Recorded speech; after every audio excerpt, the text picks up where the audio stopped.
What's going on YouTube? This is BMCool247 and I'm doing my 3 pros and cons for the Flashforge Finder Lite that I've had for about 6-7 months now. I have its older brother, the Flashforge Finder, here on the left hand side in red, and I've had that for about a little over 3 years. So I wanted to do my review on the Flashforge Finder Lite. So I've been printing with it, of course, and first I'm going to pros. Usually I go into cons first, but I'm going to pros. The first pro, it's the same easy user interface as its bigger brother. With the touchscreen at the top there, I'm easily able to navigate to build objects, preheat it, and load and unload filaments. Really straightforward. I love that about the Flashforge printers.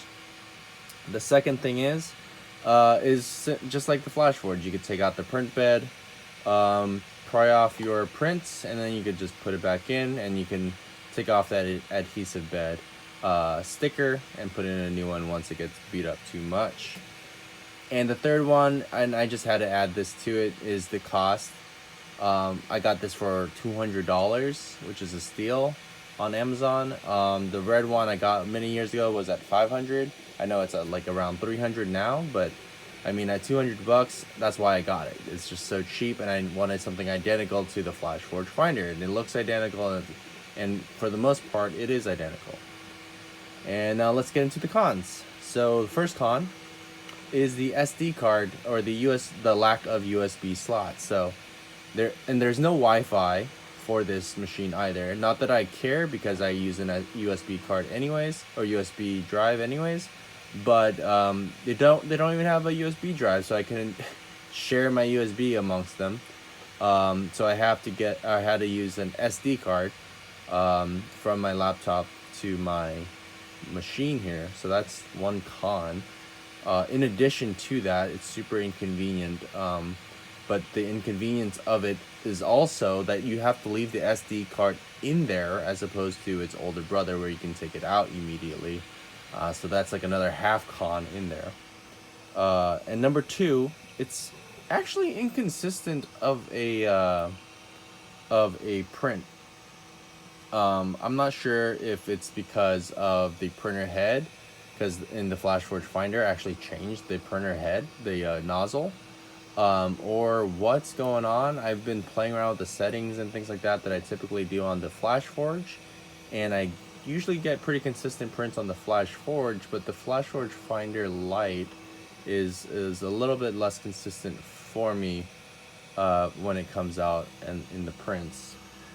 And number three is the inconsistency of the software or hardware. I'm not sure which is the issue here, but when I turn it on and I hit print, it's running fine.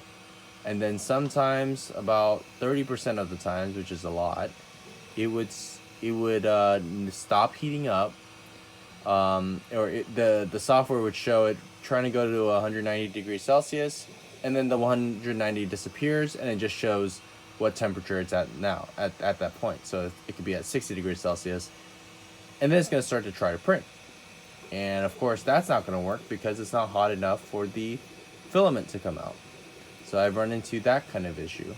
And there have been one or two other random issues similar to that, but that one was definitely the most common one I've run into, especially recently, and I could probably replicate it again, but I'm not going to on camera here. So I have been running into issues with the Flashforge Finder Lite.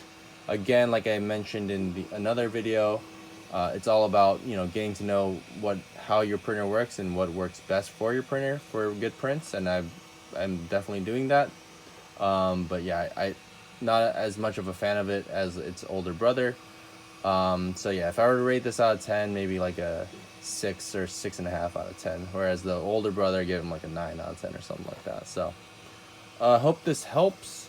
If I were to get another printer, I'd probably go for the regular one again on the left hand side here, and pay that extra $100 for the convenience of the USB as well. But this is a good printer to have in case I do a lot of small prints like I'm doing now, to add in addition to the bigger prints that I'm doing on the left hand side here. So Hope this helps again, and thanks for watching. See you in the next video.